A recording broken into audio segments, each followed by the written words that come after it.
अस्सलाम वालेकुम स्टूडेंट्स। उम्मीद है आप सब लोग खैर आफियत से होंगे। वालेकुम अस्सलाम sir. In the previous lecture, we have derived the IS curve with the help of Keynesian cross and investment function. In the determination of IS curve, we have studied the concept of Keynesian cross as presented by Professor Keynes in his book General Theory of Employment and Income Determination in 1936. After studying Keynesian cross, we have also studied that how fiscal policy can affect the Keynesian cross. Then we have determined the IS curve with the help of Keynesian cross and investment function. And here we have seen that IS curve shows the inverse relationship between the interest rate and the level of output that arises in the market for goods and services. IS curve जो है वो interest rate और output के दरमियान inverse relationship को जाहिर करता है जो कि गुड्स एंड सर्विसेज मार्केट में प्रिवेल करता है. Then we have also studied at how fiscal policy can affect the IS curve. And we have seen that in case of expansionary fiscal policy, IS curve will shift to the rightward. And in case of contractionary fiscal policy, planned expenditure shift downward and IS curve will shift to the left side.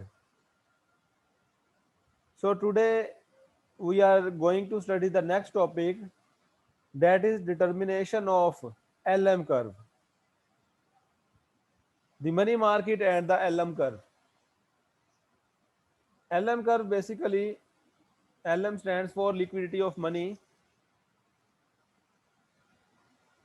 LM curve basically shows the relationship between the interest rate and the level of income or output that arises in the money market.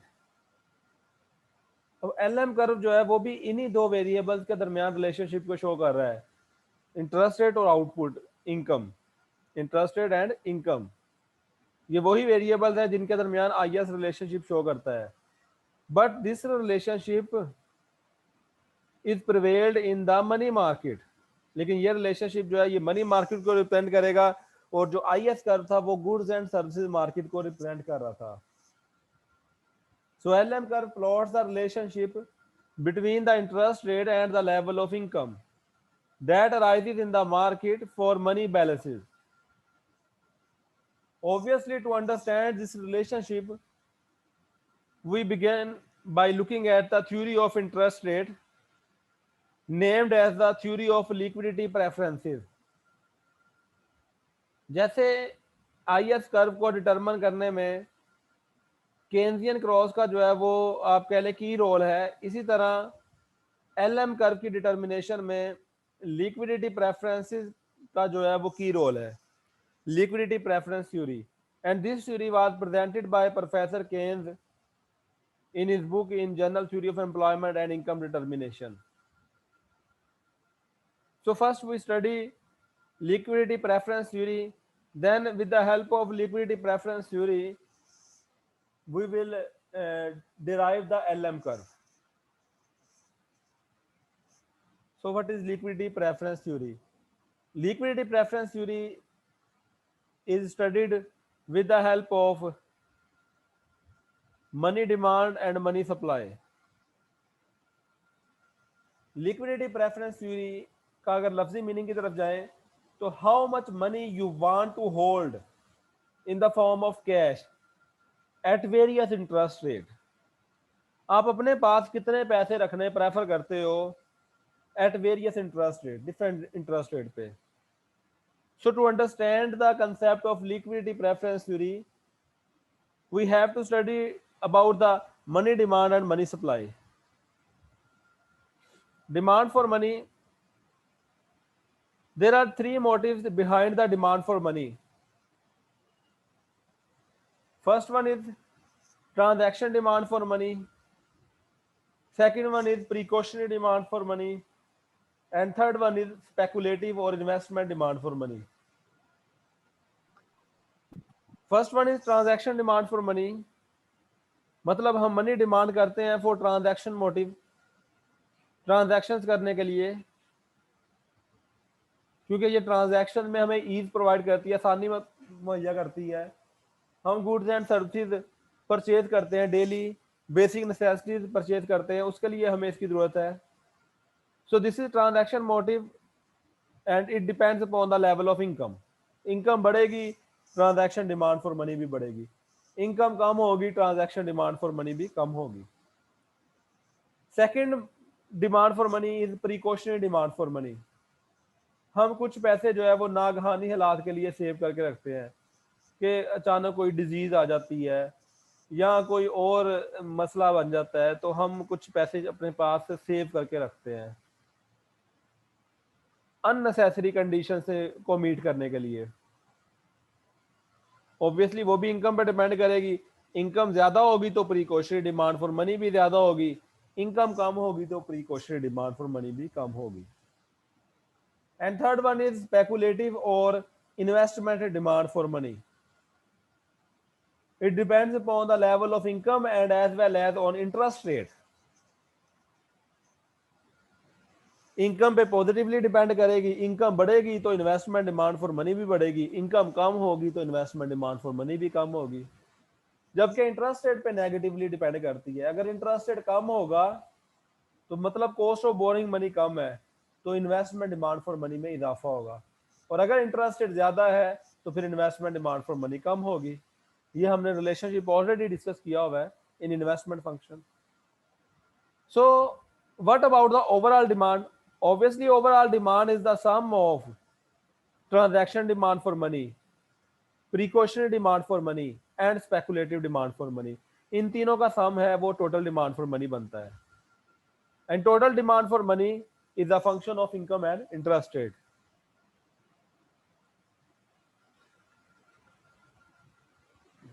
Here is the graph for total demand for money, which is negatively sloped with interest rate.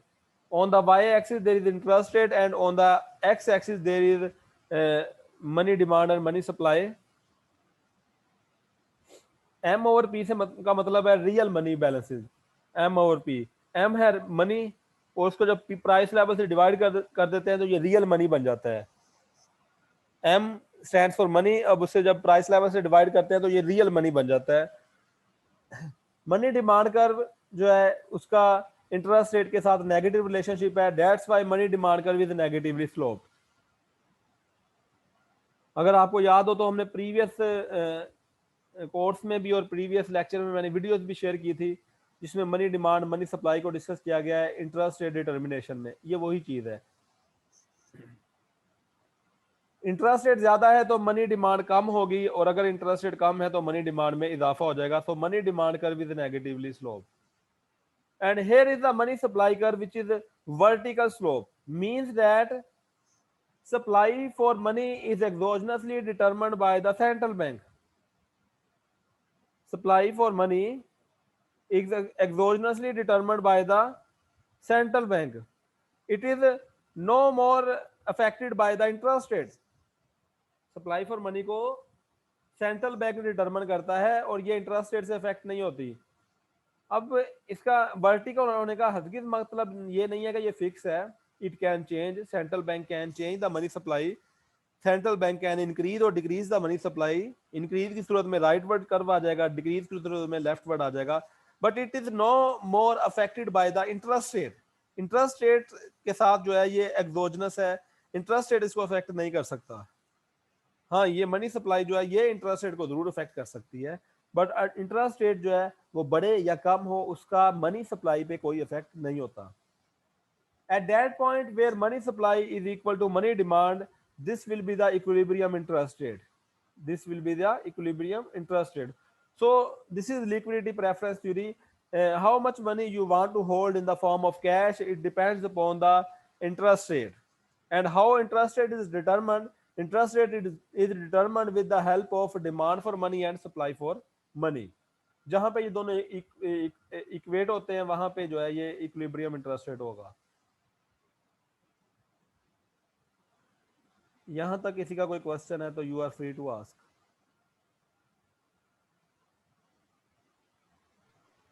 So let's see how monetary policy can affect this equilibrium.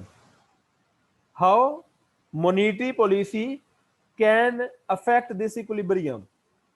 जिस तरह मैंने कहा कि interest rate जो है वो money supply को affect नहीं कर सकता, लेकिन मनी सप्लाई इंटरेस्ट रेट को अफेक्ट कर सकती है।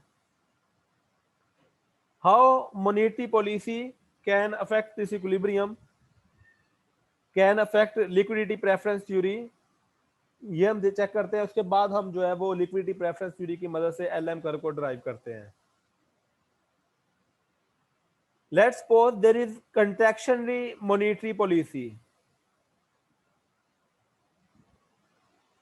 ऑब्वियसली इस कोर्स की जो प्री रिक्विजिट है वो प्रिंसिपल्स ऑफ मैक्रो इकोनॉमिक्स है, और उसमें मैंने आपको मॉनेटरी पॉलिसी फिस्कल पॉलिसी दोनों पढ़ाई थी। होप यू अंडरस्टैंड कि वो आप लोगों को वो रिवाइज करना चाहिए, या आप लोग उसके बारे में जानते हैं कि आप लोगों को पता है कि वो क्या होती हैं। हाउएवर मैं यहाँ पे थोड़ा सा ब्रीफली बताता जाऊंगा। Contractionary monetary policy means reduction in money supply. Reduction in money supply, जब मनी सप्लाई में कमी आएगी money supply curve will shift to the left side. नया इक्विलिब्रियम ये हो जाएगा जहां पे कर्सर है इस टाइम। उससे क्या होगा, इंटरेस्ट रेट में इजाफा हो जाएगा। तो here you can see that how contractionary monetary policy can affect the interest rate or can affect the liquidity preference theory. On the other hand, what happens to this equilibrium as a result of expansionary monetary policy? अगर expansionary monetary policy adopt करता है central bank, तो इस case में money supply ज्यादा होती है। Money supply right curve जो है वो राइटवर्ड शिफ्ट हो जाएगा, जिसके नतीजा में इंटरेस्ट रेट में कमी आ जाएगी। So this is how monetary policy can affect the liquidity preference theory. Now we are moving towards the determination of LM curve.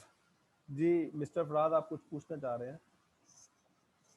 Sir मेरा एक क्वेश्चन था कि ये अगर हमने लास्ट सेमेस्टर में पढ़ा था, प्रीवियस सेमेस्टर में, कि जितनी ज़्यादा मनी सप्लाई की जाती है आवाम के अंदर, यानी कि जितनी ज़्यादा मनी फ्लो करती है उतना ज़्यादा फिर इकोनॉमी डिस्टर्ब होती है, तो वो उससे महंगाई जनरेट हो जाती है और वो फिर नुकसानदेह हो जाती उतना है। ज्यादा तो यहाँ इन्फ्लेशन पे होता है। यस सर, इन्फ्लेशन हो जाती है। तो यहाँ पे जब हमारी मनी सप्लाई कम हो जाएगी तो इंटरेस्ट रेट इंक्रीज हो जाएगा। तो सर ये इसको अगर हमने पॉजिटिव लेके जाना है तो गवर्नमेंट इसकी एक्सपेंशन क्यों करेगी? गवर्नमेंट तो कर नहीं रही, सेंट्रल बैंक कर रहा है। सर सेंट्रल बैंक इसकी एक्सपेंशन क्यों करेगा? ये यानी कि सप्लाई इसकी ज्यादा क्यों कर देगा? We are not studying about the major issues in the Pakistan economy. ठीक है, पहली बात तो ये we are talking about the theories. हम थ्योरी स्टडी कर रहे हैं। This is the course about the theories. कि Yes, अगर sir. ऐसा करता है तो ऐसे हो जाएगा, अगर ऐसा करता है तो ऐसे हो जाएगा। We are not talking about कि क्यों करेगा। Yes, वो आ sir. जाएगा Sorry. Major issues in the Pakistan economy. मैं आंसर जरूर दूंगा, लेकिन थोड़ा सा आपको क्लियर करना चाहता हूँ ना कि जो कौन सी डिबेट जो है वो किस सब्जेक्ट में डिस्कस होती है। ठीक है, अब देखें। Okay sir. अब मैं इसका आंसर करता हूँ। सेंट्रल बैंक क्यों करेगा? जिस तरह मैंने कहा, अगर उसका ऑब्जेक्टिव है, अगर सेंट्रल बैंक को ऑब्जेक्टिव दे दिया गया कि जीडीपी में इजाफा करना है, ठीक है, सेंट्रल बैंक का ऑब्जेक्टिव है जीडीपी में इजाफा करना है, तो उसे मनी सप्लाई बढ़ानी पड़ेगी। मनी सप्लाई बढ़ाएगा, इंटरेस्ट रेट कम होगा, उससे इन्वेस्टमेंट भी बढ़ेगी, इन्वेस्टमेंट में भी इजाफा हुआ, जीडीपी में भी इजाफा हुआ। ये उसका ऑब्जेक्टिव था, उसने अपना ऑब्जेक्टिव अचीव कर लिया। Yes, it will create inflation as well. Yes, sir. It will create inflation, you are right, कैसे इन्फ्लेशन होगा, लेकिन it depends upon the objective of central bank. अब मेरा ऑब्जेक्टिव है कि मैंने जो है वो ट्रैवल करना है, जो है वो कराची से लाहौर तक मीटिंग है, मैंने आना है, उससे यार मेरा 5-10 हज़ार का पेट्रोल लग जाएगा, वो मुझे सेक्रीफाइस करना पड़ेगा। अब मुझे वो देखना पड़ेगा कि वो मुझे इम्पोर्टेंट मीटिंग ज़्यादा इंपॉर्टेंट है या 10 हज़ार का पेट्रोल ज़्यादा इंपॉर्टेंट है। ठीक है, अगर तो 10 हज़ार का यस सर। पेट्रोल ज़्यादा इंपॉर्टेंट हुआ मीटिंग से, तो मैं कहूँगा दफ़ा हो, मीटिंग छोड़ दो। और अगर वो मीटिंग ज़्यादा इंपॉर्टेंट हुई तो फिर वो मुझे 10 हज़ार वाला वो सेक्रीफाइस करना पड़ेगा। तो ऑब्वियसली जब सेंट्रल बैंक ऑब्जेक्टिव बनाता है तो वो कहता है कि इस टाइम किस चीज़ की ज़्यादा ज़रूरत है। इस टाइम ज़्यादा ज़रूरत है कि जीडीपी में इजाफा किया जाए, लोगों को एम्प्लॉयमेंट अपॉर्चुनिटीज़ मिले ताकि प्रोडक्शन में इजाफा किया जाए, तो फिर वो मनी सप्लाई में इजाफा करेगा। मनी सप्लाई में जब इजाफा करेगा, और जब मनी सप्लाई में इजाफा करेगा, एक तो इंटरेस्ट रेट कम होगा, जिस अभी डायग्राम में देखा, इंटरेस्ट रेट कम होने से इन्वेस्टमेंट में इजाफा होगा, इन्वेस्टमेंट में इजाफा होगा, एम्प्लॉयमेंट अपॉर्चुनिटीज में भी इजाफा होगा, जीडीपी में भी इजाफा होगा अल्टीमेटली। ठीक है, yes it will yes sir. Creates inflation as well, but उसकी प्रेफरेंसेस थी कि जीडीपी में इजाफा करना। एक साल ये कर लिया, इससे इन्फ्लेशन बहुत हो गया, अगले साल वो कहता है कि चलो यार इन्फ्लेशन को कंट्रोल कर लिया जाए, जिस टाइम इस टाइम करंट सिनेरियो में है कि इन्फ्लेशन को कंट्रोल किया जाए, तो उसके लिए पॉलिसी अडॉप्ट कर लेता है। ऑब्वियसली कि ये म्यूचुअल कोऑपरेशन करते हैं सेंट्रल बैंक और फिजिकल गवर्नमेंट, कि हमें एक ऑब्जेक्टिव हम अचीव कर लेते हैं, एक आप कर लें, इस तरीके से। तो ये मतलब प्रैक्टिकल नॉलेज है ना, तो क्लियर हुआ पॉइंट बेटा कि नहीं? वो फिर यस सर, ज्यादा बिल्कुल क्लियर हो। ज्यादा जरूरत को देखते हैं कि कौन सी जरूरत है तो क्या होना चाहिए। यहाँ पे हम बेसिकली डिस्कस कर रहे हैं कि मॉनेटरी पॉलिसी इसको कैसे अफेक्ट कर सकती है। तो हमने तो दोनों वेज स्टडी किया ना, कि वो मनी सप्लाई कम होती है तो क्या इफेक्ट होगा, मनी सप्लाई ज्यादा होती है तो क्या इफेक्ट होगा। ठीक है, हम उसकी एप्लीकेशन रियल लाइफ में नहीं देख रहे ना, वो तो मेजर इशू पाकिस्तान इकोनॉमी में देखा जाएगा ना उस कोर्स में। अंडरस्टैंड कर रहे हैं ना? ये तो थ्योरी है ना कि कैसे अगर ऐसे करेंगे, क्योंकि यहाँ पे हम दोनों चीजें डिस्कस कर रहे हैं कि अगर मनी सप्लाई कम होती है तो उसका लिक्विडिटी प्रेफरेंस थ्योरी पे क्या इफेक्ट होगा, और अगर सेंट्रल बैंक मनी सप्लाई को ज्यादा करता है तो उसका क्या इफेक्ट होगा। Hopefully you understand. Yes sir. Alright, now we are going to derive the LM curve with the help of this liquidity preference theory. Here is the diagram for the determination of LM curve. Here is the liquidity preference theory where money demand is equal to the money supply. This was the equilibrium.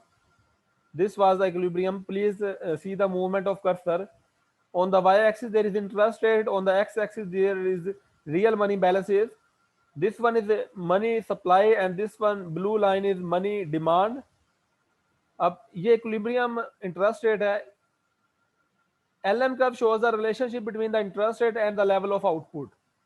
अब ये interest rate equilibrium है, इसी interest rate को मैं extend कर रहा हूँ towards the LM curve diagram. अब देखिए यही इंटरेस्ट रेट से मैंने इधर लगा दिया है, और इस इंटरेस्ट रेट पे इनकम का कोई सा तो लेवल होगा, इस इंटरेस्ट रेट में इनकम का कोई सा लेवल हो सकता है, जो भी लेवल हो।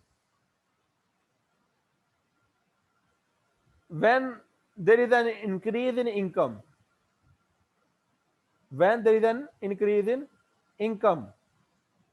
money demand will also increase.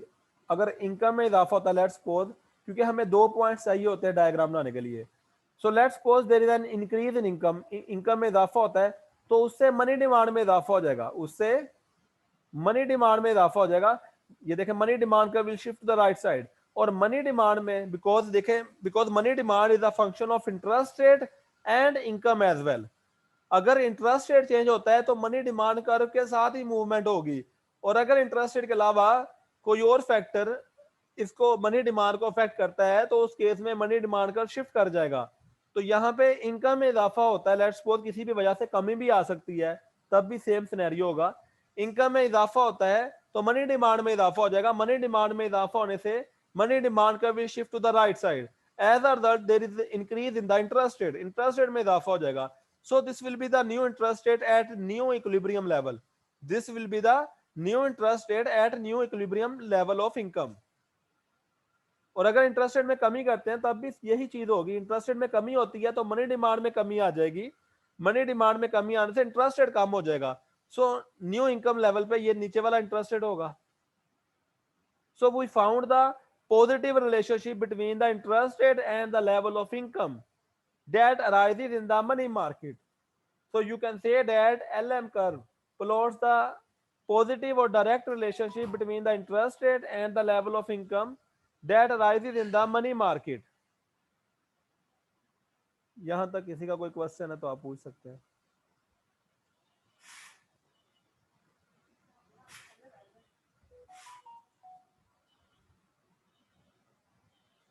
Now question arises here is that why LM curve slopes positive?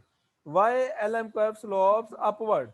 The reason is that when there is an increase in income, it will increase the money demand, and money demand curve will shift to the right side, and it will lead inflation, interest rate to rise. So there is a positive relationship between the income and interest rate that rises in the money market.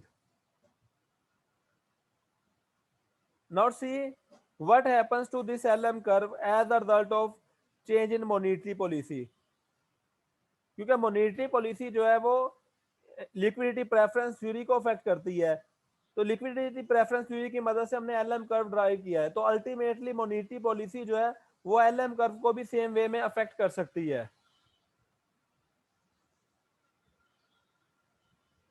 In summary, the LM curve shows the combination of interest rate and the level of income that are consistent with equilibrium in the market for real money balances. The LM curve is drawn for a given supply of real money balance.